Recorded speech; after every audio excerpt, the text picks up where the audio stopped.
Coming up on today's show, we've got some big injury news to get to as Deshaun Watson has already been ruled out for this Sunday's game in Seattle. So we'll recap everything we learned from Stefanski's presser today, and then we're going to talk about a trade rumor involving Derrick Henry coming to the Browns.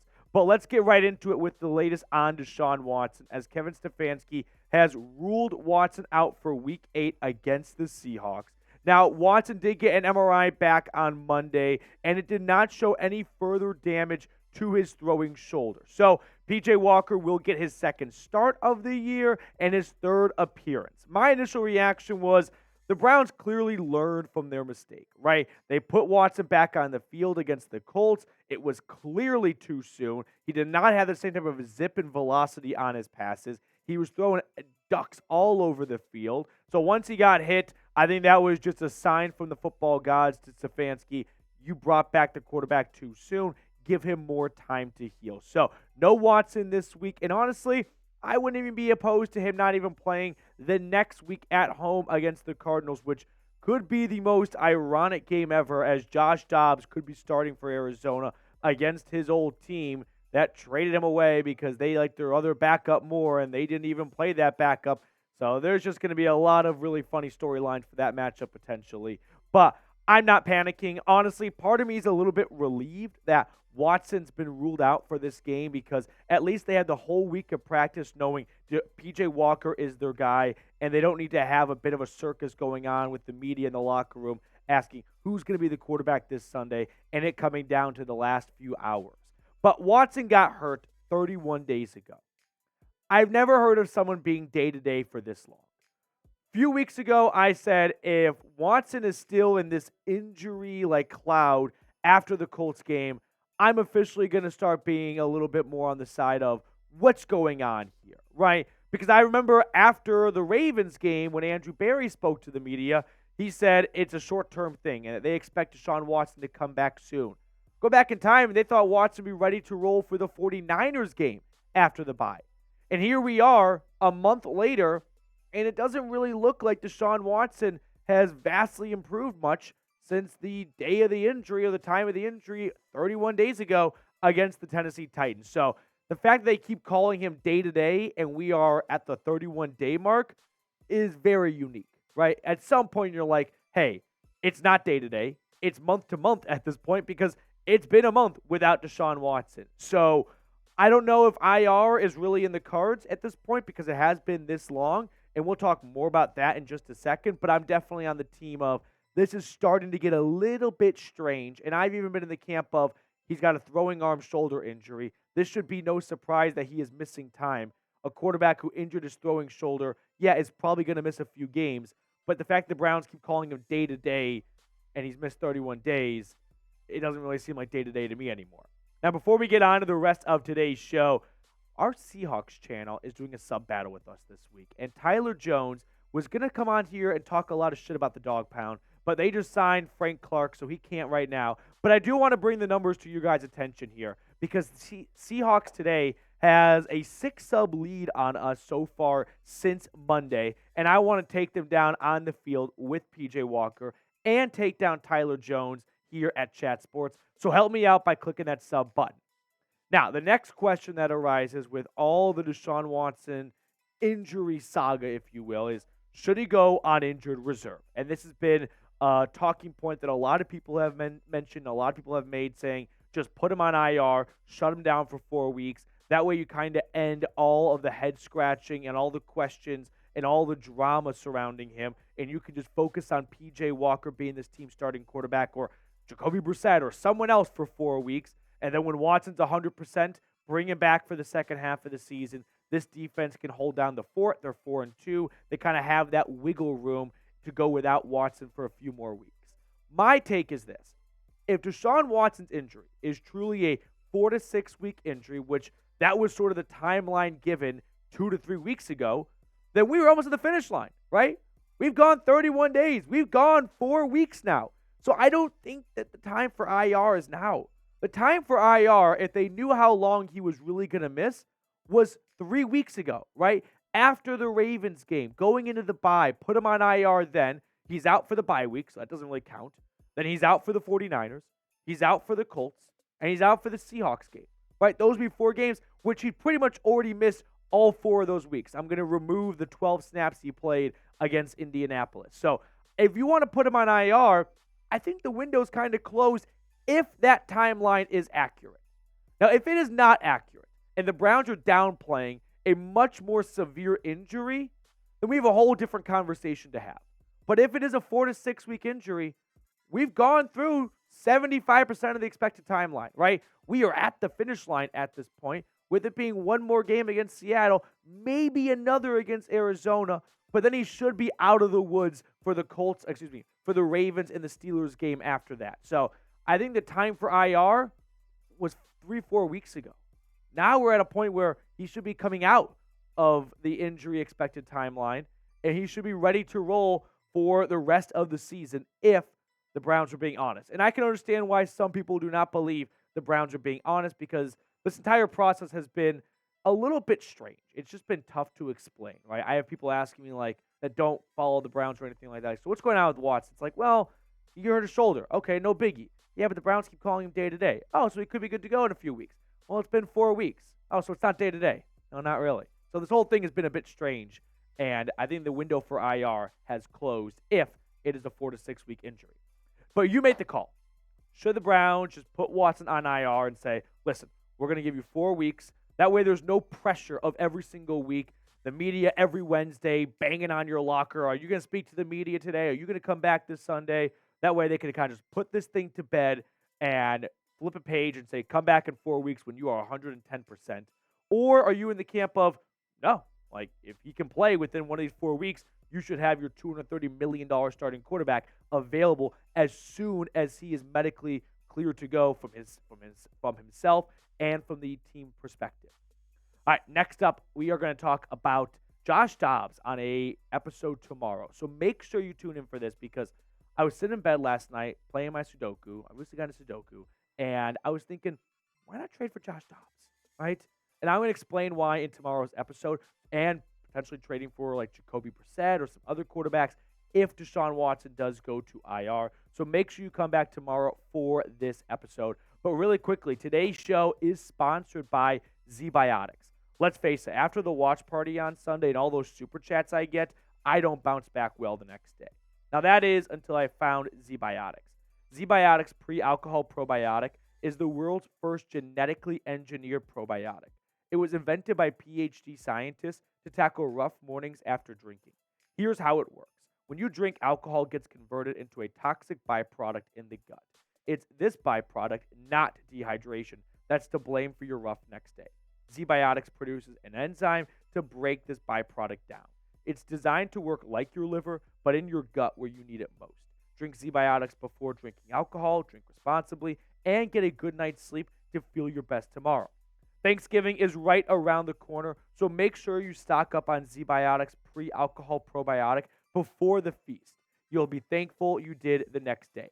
So go to zbiotics.com/chatsports or scan the QR code on screen right now to get 15% off your first order when you use code CHATSPORTS at checkout. You can also sign up for a subscription as well, so you are ready no matter the time or occasion.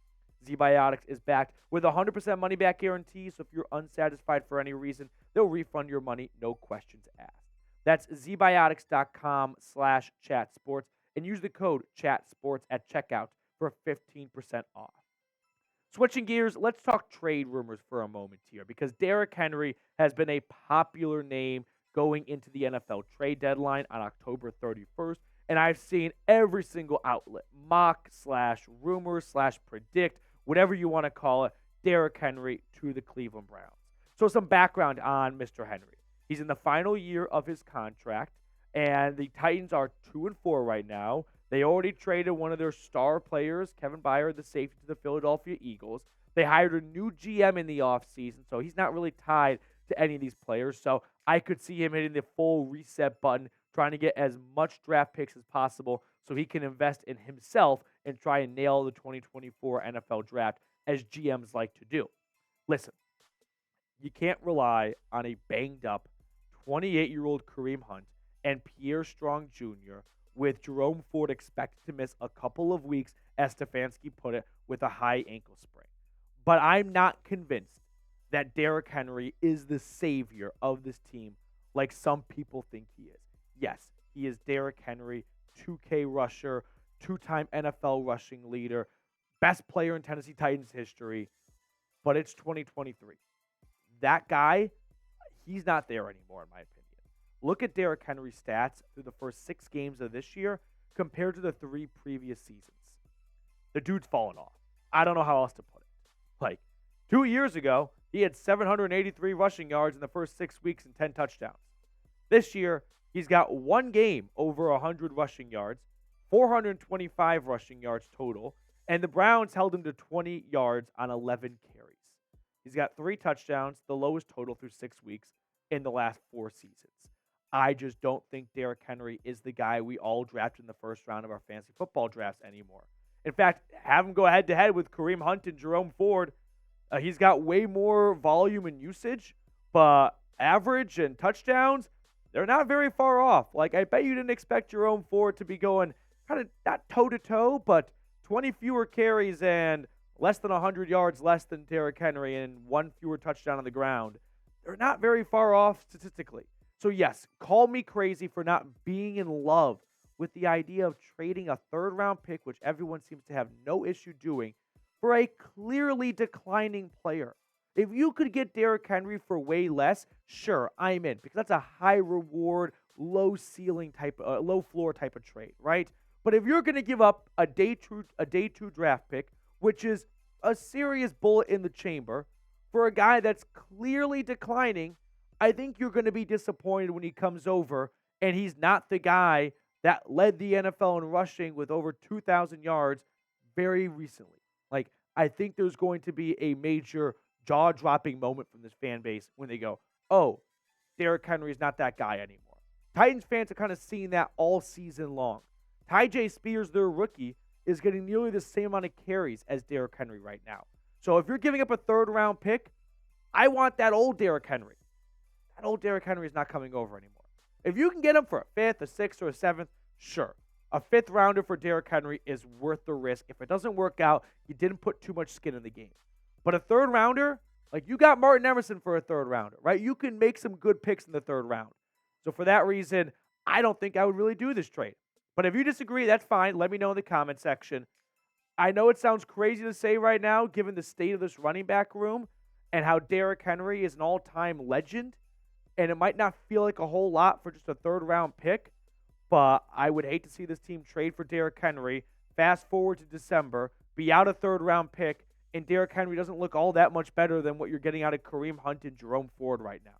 Now, the Browns have no choice but to make some kind of move because they are so banged up offensively, and this defense is too good to waste that they got to find a way to Band-Aid themselves until Deshaun Watson is 100%, and maybe Derrick Henry is the solution, but I'm not in on Derrick Henry coming over and saving the day. All right, before we get on out of here, I just want to show some love to Myles Garrett for being the AFC Player of the Week after his performance in Week 7, 9 tackles, 2 sacks, 2 forced fumbles, 1 pass breakup, 1 blocked field goal, and 1 of those forced fumbles resulted in a Tony Fields recovery in the end zone for a touchdown. So shout out to 95, well-deserving. And then also, how about the better D-Hop, Dustin Hopkins?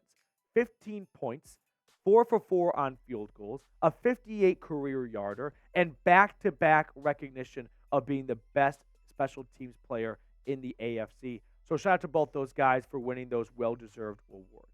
All right, before we get on out of here, I do have to talk about a big, drama storyline, if you will, this league kind of moment between Deshaun Watson's private quarterback coach, Quincy Avery, and former Cleveland Browns and Kansas City Chiefs quarterback, Brady Quinn. So if you didn't see this, let me catch you up to speed right now. Brady Quinn, I guess, works for Fox Sports Radio, and he was on their radio, and this little segment got clipped and put out there of Brady Quinn saying, everyone with a medical opinion has cleared Deshaun Watson. The situation is almost similar to a kid getting a $230 million trust fund. You ask them to get a job, and they have no incentive to do it. It's a little bit rich coming from Brady Quinn, a guy who never played anywhere close to a full season in his very short NFL career. Did he miss like a whole year with a pinky injury? So you would think if any quarterback would understand like wanting to get your body right and understanding the physical toll of playing a quarterback in the NFL, it would be the guy who missed almost all of his career with injuries. But whatever. If he wants to get some clicks and he wants to be known as the, talking head on Fox Sports Radio as the former NFL bum quarterback, sure, go for it. But Quincy Avery quote tweeted this and responded saying, Brady, I'm going to be real.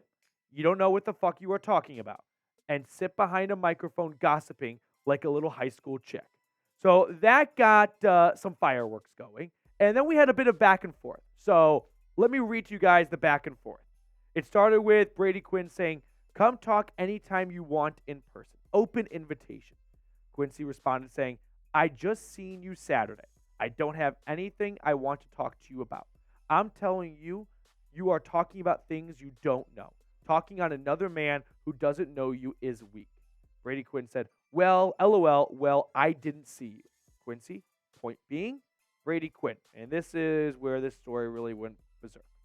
How about we massage this conversation and get it to a happy ending? Does that sound satisfactory? I kind of respect Quincy Avery's reply to that last part here, where he says, this the joke you were dying to let fly? We can table the convo until I see you in person. If people make massage jokes about Deshaun Watson, one, get in line. Like, it's not new content. Congratulations. Your stand-up career is going nowhere. Two, if you do make jokes, which, listen, it's low-hanging fruit. If I was a fan of another team, we'd all be doing it. That's what fans do.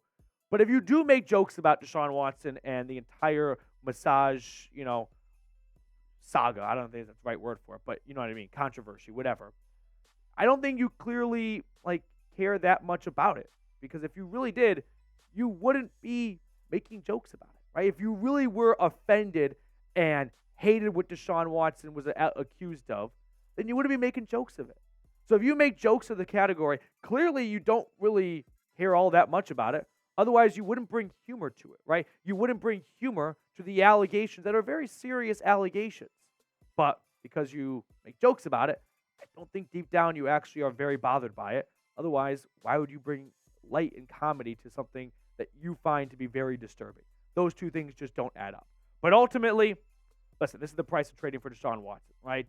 This is what the fan base has to kind of endure, the low-hanging fruit jokes, the constant jabs.